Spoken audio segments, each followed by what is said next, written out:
When they play yo new shit, I was like, no DJ. What is good, HipHoppas? It is Esteban Xound here with another album review. Now, before we get into anything, remember as always to subscribe, comment, like, and share the video. If you fuck with the videos, let us know what you want to see next. And with that being said, this is the 2 Chainz Rapper Go to the League album review.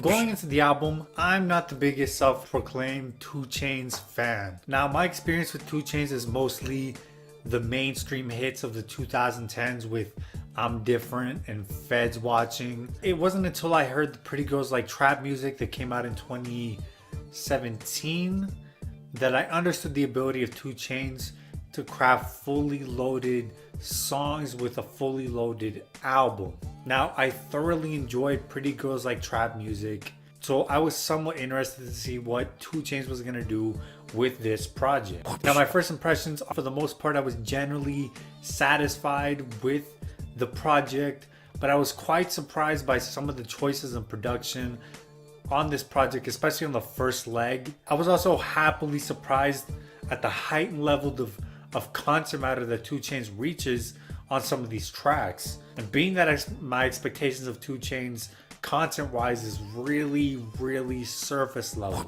After a few listens, the album is essentially split into thirds sonically, with the beginning and ends of the project being very soulful and the middle section being very trap inspired, with the usual trap shit that we get from 2 Chainz. Now, the project is riddled with samples and it contains multiple features, some expected, some coming as a surprise, and we'll get into that in a bit. I also appreciated the fact that LeBron James executively produced this project and that he was involved, whether he was involved in the sequencing of this project or the song selection on this project. I thought it was really generally well done. Now, it could have used a bit of a better flow. It makes it easier for the listener to gravitate towards sections on the album, but not the full entire album, in my opinion.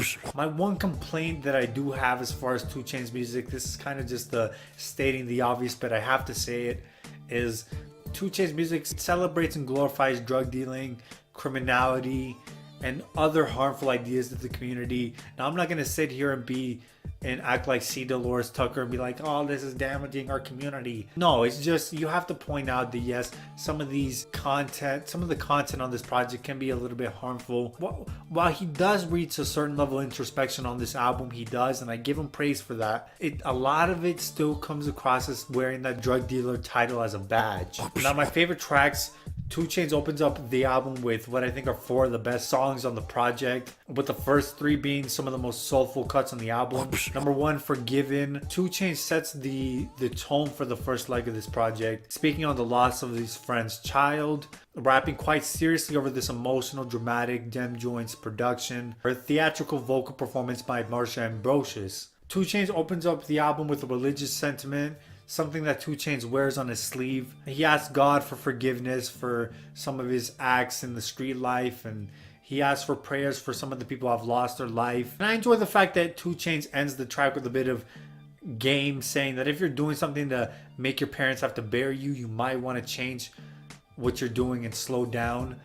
And I agree, because I've been in situations like that where shit could have gone way left. I had to make a different choice. So I appreciate that he speaks out of that kind of experience. And before we transition into the next track, 2 Chainz ends the track with a monologue from a woman speaking on what sounds like the plight of black men in America. She claims that America loves black men's talent, but America doesn't love black men, or black people for that matter, and that America still sees through a Jim Crow lens. It's not the first time we've heard this sentiment, but I do tend to agree with what's being said here. And again, it relates back to the title, The Rapper Go to the League.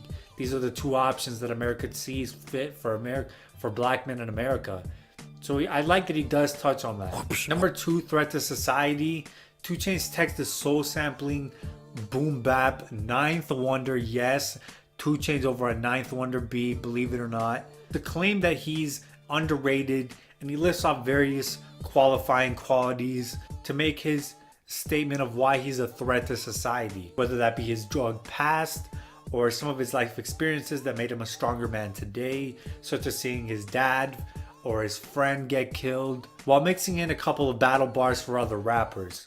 Now 2 Chainz delivers this message in an almost Jay-Z-esque delivery with very large spaces in between each bar. When it comes to the sample on this track, it's a bit of a journey. I was doing some research and I saw that the sample is The Truth That's So Good to Be Alive. You can hear the vocals playing on in the back, which sounds awfully familiar to Teddy Pendergrass's Love TKO.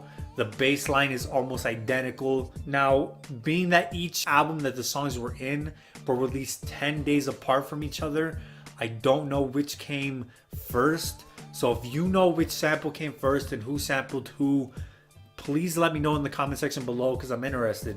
Getting back to the track, I have to be honest, I really enjoyed this track when I first listened to it. It was good to hear 2 Chainz over a Ninth Wonder production, and I love Ninth Wonder beats.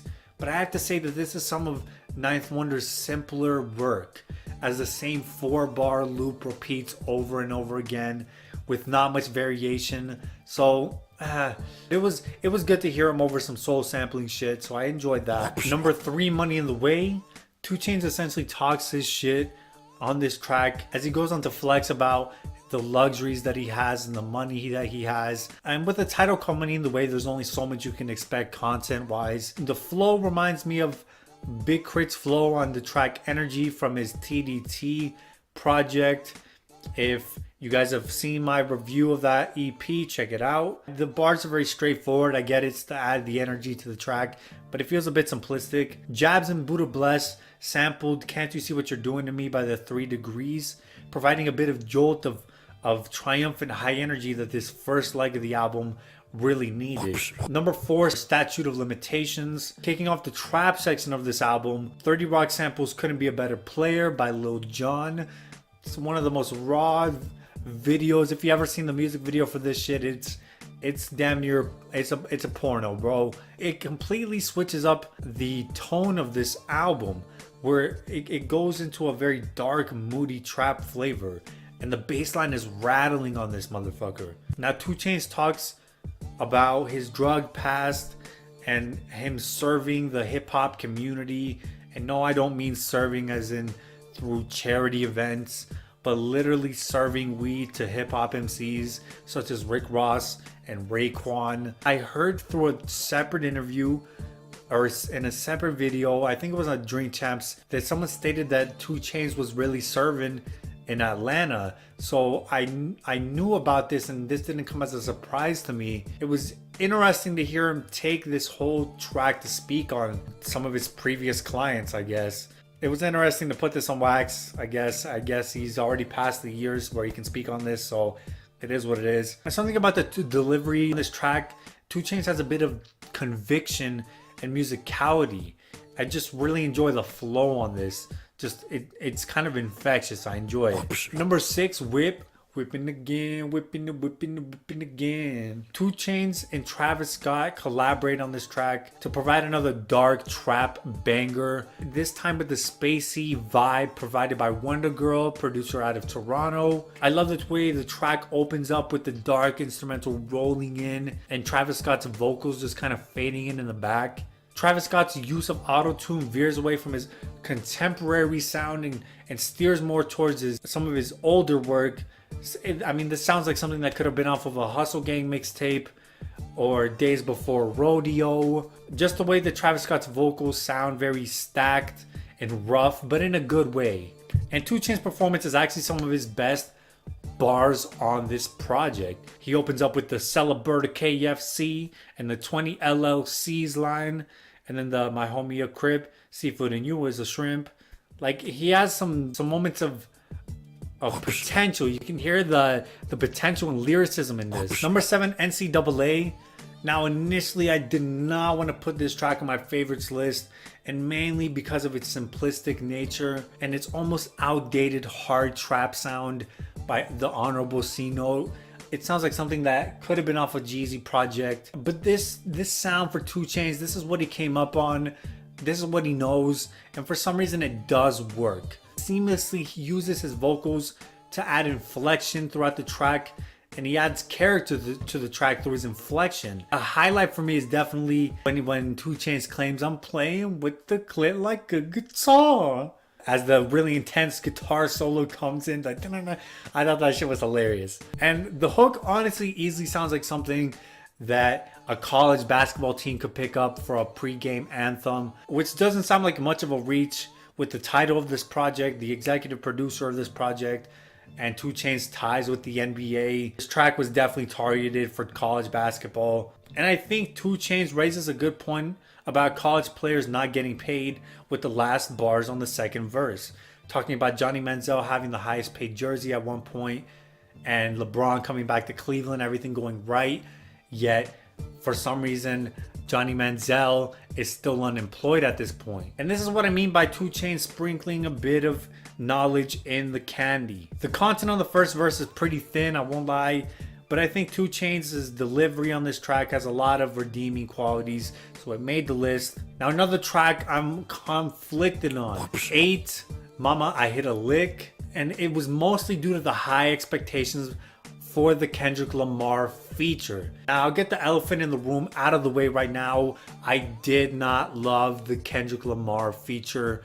I didn't hate it. The God is not flawless. Now I love the way he starts the verse with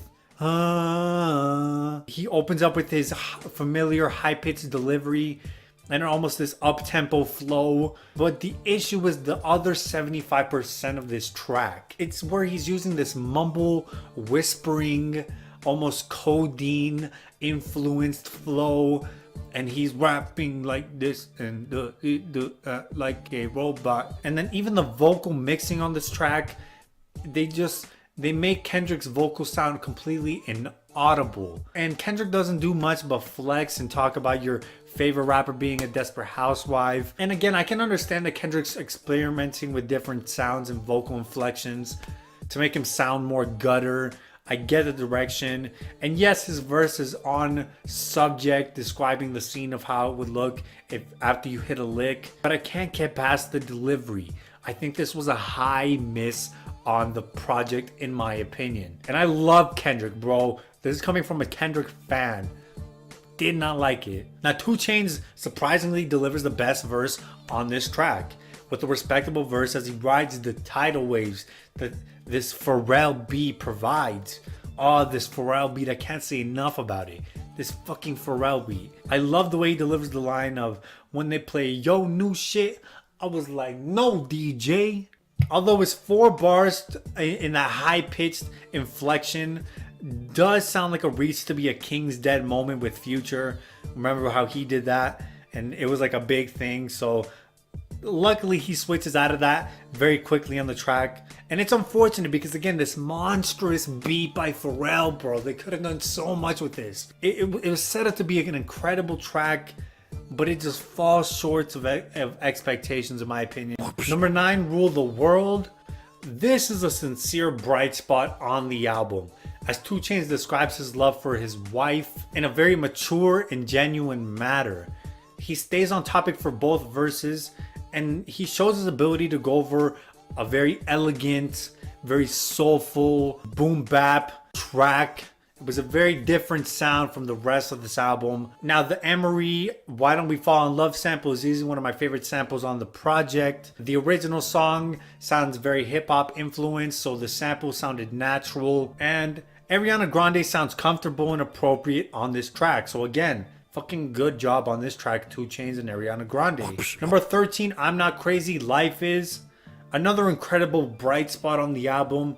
From the musicality of the instrumental by FKI First and Mike Dean to the level of lyricism displayed by 2 Chainz. He really stepped up his bars on this track. To the message conveyed by Chance the Rapper and Kodak Black. I'm talking about their come up in the industry, some of their landmarks, and some of their controversial moves. I mean, I actually don't mind Kodak Black on this track. My only complaint with this track is just, again, it sounds a bit overdone, overcooked, as the last 2 minutes don't really add anything to the track, but unnecessarily elongate it. But overall, just a really well done track. I really enjoyed this track.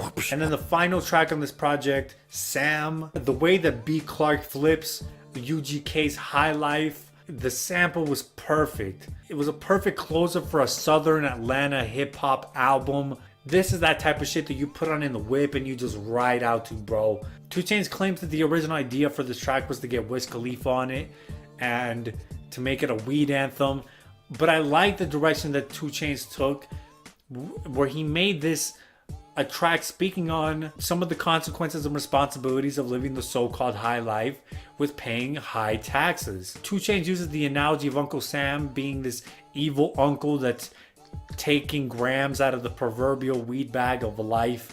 Very appropriate for 2 Chainz, but I love the analogy. I think it's very well done. And it feels like a total throwback, something I would hear on a Scarface album. And 2 Chainz drives financial knowledge on the listener as he informs us that if you're making over $500,000 in the US, which I doubt most of us are in that kind of position, but that the government will take 37% of that for taxes, which is almost 40%, which is almost 50%.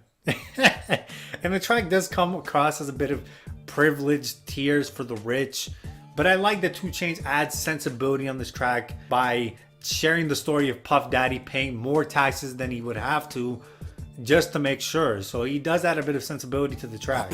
My least favorite tracks. Now, the main reason why I didn't enjoy a lot of these tracks was because of the ultra generic sound and content matter that 2 Chainz continues to exhaust throughout the years and continues to exhaust on this project, especially with High Top Versace number 5.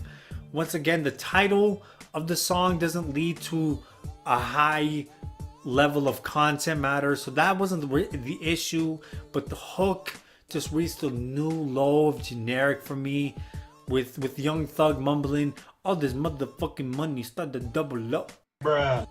It was just like, man, just no. When they played that new shit, I was like, no, DJ. 2 Chainz verse is forgettable on this track, to say the least. And it just, honestly, the track fills the status quo. It sounds like filler. Not one of my favorites. Number 10, Girl's Best Friend. Now, I think this track sounds better over headphones than it does in a car. As you can hear the really woozing, almost drunk, pulsating chords in the back, creating this spaced out vibe that gets lost over car speakers. So I do suggest listening to this over headphones. And while I think the beat is impressive, along with an infectious hook and a decent first verse by 2 Chainz, everything was going well. 2 Chainz gets on this second verse and delivers this half-ass singing that really feels like a waste of space, and it totally derails the track. I give this track praise, but I don't feel like this track was directed for me, as I don't see a situation where I'm repeating the hook to this track. 11, $2 Bill. This is I'm Different 2.0 with a Lil Wayne and E40 feature, if you want a short gist of this. I mean, the bar, I'm rare like Mr. Clean with hair. Like, bruh, come on. Bruh. Lil Wayne kills his feature with the multiple use of the same word. I like how Lil Wayne classically does that. His impeccable flow on this track. And E40 delivers a really solid verse describing the usual hustling ways. This lane of DJ Mustard beats is just way too played out for me to get behind the sonic scape of this track. And then number 12, I Said Me. Now, the sample, My Favorite Things by Mary Martin and Patricia Niue. The sample sets up the hook for the entire track as 2 Chainz, you know, he claims that these titles that he puts on himself are some of his favorite things. And I felt the Garden of Peace by Lonnie Liston Smith sample was much more impactful on this track. Obviously, we've heard the sample used before in 2018 on Meek Mill's project with the track Respect the Game, which was paying homage to Jay-Z's classic use of the track on Dead Presidents 2. I feel like I have to always go back to the lineage of this track, this sample. But I still question the line. My daughter asked me what a drug dealer was. I said me. And then my lawyer asked me what a real killer was. I said me. My girl asked me what a real was. I said me. This is just like I won't lie. At first when I heard it, I laughed. But after having a conversation with a friend of mine, I had to question what this kind of content is projecting on the listener and what this kind of message is putting onto the listener. So I'm a bit conflicted as far as the content matter, but after hearing 2 Chainz speak, it seems like this criminal activity was pretty regular in his family growing up. So the continuation of this openness around criminal activity doesn't come as much of a surprise. I guess if you knew how 2 Chainz grew up, this is kind of just how the things are. Now 2 Chainz delivery feels very flat on the track as he reminisces on old days. And the instrumental by 30 Rock and Dat Boy Squeeze, it sets this track up to be a monumental moment. With this sample, You Gotta Come Hard, but 2 Chainz did not come hard on this sample. Overall, I think this project offers a handful of real highlights, with the majority of this being very solid. 2 Chainz has yet to pull a full 444 on the listener with diving really deep and getting emotional throughout the whole project, but he does have flashes of introspection, which is more than we can come to expect on a 2 Chainz album. Nothing that 2 Chainz says on this album is gonna blow you away. And mostly everything that's delivered on this album can be digested on the first listen. That's where 2 Chainz has mainstream appeal, and coupled with some great production choices, samples, and for the most part effective uses of features other than the Young Thug and Kendrick Lamar feature and some generic trap songs in the middle. I think we get a pretty solid 2 Chainz album. But I can't help but think that the title of this project, with LeBron James executively producing this project and the campaign that he had with More Than Just a Player, this album is intended to kind of point out the stereotypical career pathways that black men have in America. I can't help but think that 2 Chainz doesn't do much to challenge these stereotypes in any way on this project. Maybe this album wasn't intended to challenge these stereotypes. Maybe it was just to lay them out and be like, hey, this is just the reality that I grew up in. But I feel like you could have done a lot more with the concept of this project. Now, if you're watching, I'd say continue to use classic soul samples and southern hip hop samples into these reworked modern pieces. We get some of your best highlights when you push yourself sonically on these samples. Keep pushing yourself to touch on subjects such as taxes, the death of loved ones, and the ills of serving drugs to your community. I feel like it's when we get these moments of introspection that show your true growth as an artist of your caliber in the mainstream. And then keep collaborating with artists that we wouldn't necessarily expect you to collaborate with, such as Ariana Grande, Chainz the Rapper, Marsha Ambrosius. These are true highlights on the album because we don't know what to expect going into it, yet you continue to deliver with well-crafted, focused songs. If I was to give this a rating, I would give this a 7.5 out of 10. And is it hip-hop certified? It is hip-hop certified. It gets the stamp. So with that being said, that's all I got to say in this one. I hope you guys enjoyed the review. I know this one's pretty long, but bear with me. And yeah, we're out, y'all. Peace.